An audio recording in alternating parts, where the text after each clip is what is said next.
सज्जनों, आज आपका हमारे पॉडकास्ट में बहुत बहुत स्वागत है। तो आज हमारे साथ आए पंडित शादी करवाओ। तो पंडित जी, आप बताइए, आपने कब से आपको शादी करवाने की इच्छा हुई? बहुत बहुत शुक्रिया, आपने हमें अपने पॉडकास्ट में बुलाया और मैं आपका धन्यवाद करना चाहता हूँ। मेरी कोई वैल्यू नहीं है, सोच है, लेकिन आपने दिखाया कि हाँ मेरी वैल्यू है और आपने मेरे को यहाँ पे बुलाया। मेरे को बहुत ही ज़्यादा खुशी हो रही है।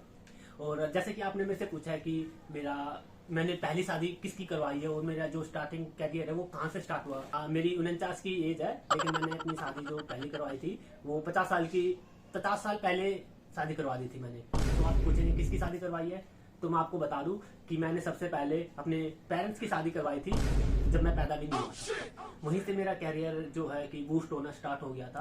वहीं से मेरा एक मोटिवेशन मिला मेरे को कि मैं शादी करवा सकता हूं। और वहीं से मैंने बचपन में सोच लिया था कि मेरे को शादी करवाने का जो कैरियर है उसमें ही आगे बढ़ना है। पंडित जी, जो आपका नाम है शादी करवाओ, ये आपका बचपन से ही था या फिर आपने बड़े होकर रखा था? देखिए, जैसे मैंने आपको बताया कि मैंने बचपन से ही अपने माँ बाप की शादी करवाई थी और तब से ही मेरे को शौक है शादी करवाने का। लेकिन मेरा बचपन में नाम शादी करवाओ नहीं रखा हुआ था। मेरा एक फेज आया था कि मैं एक भी शादी नहीं करवा पा रहा था। वो पता नहीं कैसा फेज था कि वहाँ पे एक भी शादी नहीं हो पा रही थी।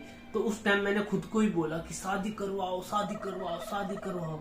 तो उस टाइम से मैंने अपने नाम ही मैंने शादी करवाओ रख लिया। फिर हमारा अगला प्रश्न है जो हमारी ऑडियंस ने दिया है, वो है कि जब शादी करवाते थे आप 30 या फिर 35 इयर्स हो गए थे आपको शादी करवाते, फिर आप थोड़े टाइम के लिए बिचौलिया बन गए थे। तो मैं आपको बता दूं कि मेरा जो कैरियर था वो एक टाइम पे 30-35 की एज में स्टॉप हो गया था। तो उस टाइम पे मैंने सोचा कि मेरे को कहीं ना कहीं से अर्निंग तो करनी है, इसलिए मैंने अपना बिचौलिए का काम स्टार्ट किया। और मेरा वो जो बिचौलिए का काम था वो बहुत ज्यादा ही सक्सेसफुल रहा। आज भी मेरी एक ब्रांच है बिचौलिए की, बिचौलिया शादी करवाओ, ठीक है। तो वहां से मेरी एक्स्ट्रा अर्निंग आ रही है। और पैसा कमाने के मामले में बहुत ज्यादा सीरियस हूँ, क्योंकि कहीं से भी आओ आना चाहिए पैसा। शादी करवाते वक्त मैं डिमांड रख देता हूँ, हाँ भाई 1 लाख रुपए लगेंगे शादी करने में, तो मैं पूरी कर देते हैं लोग। ऐसी शादी करवाता हूँ मैं। और मेरी जो शादी करवाई हुई है वो 5 साल से ज्यादा टिकती नहीं है। मैं मंत्री ऐसे मारता हूँ कि 5 साल से ज्यादा टिके ना, क्योंकि वो फिर क्या होता है कि वो फिर उनकी शादी टूट जाती है। बिचौलिया शादी करवाओ के पास जाते हैं, मतलब मेरी ब्रांच में जाते हैं, और वहां से फिर वो बोलते हैं कि हाँ जी कहीं और रिश्ता करवा दो। मैं कहीं और करवा देता हूँ रिश्ता, और फिर मेरे से अगर वो करवाते रिश्ता तो पंडित भी मेरे को ही बुलाते हैं। इस वजह से मैं फिर उनका 5 साल का हो, ये ना लाइन कट कर देना, ये मेरा राज है। तो मैं बता रहा था कि फिर 5 साल के करवाता हूँ, फिर वो 5 साल के मंत्र मारता हूँ, फिर वो टूट जाती है, तो फिर मैं अपने फिर दूसरी शादी करवा देता हूँ।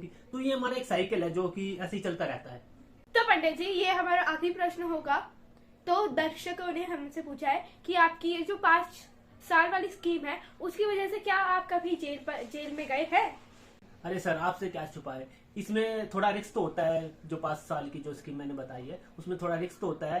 अभी भी आपको मैं बताऊं कि अभी जो मैं यहाँ पे आया हुआ हूँ वो मैं जेल से जमानत लेके आया हुआ हूँ। अभी मेरी जेल ही चल रही है, तो और मेरी जितनी भी शादी होती है वो मैं जमानत पे जाके ही शादियां करवा देता हूँ, क्योंकि जेल में आने जाने तो लगा ही रहता है, कभी 10 साल के लिए, कभी 5 साल के लिए।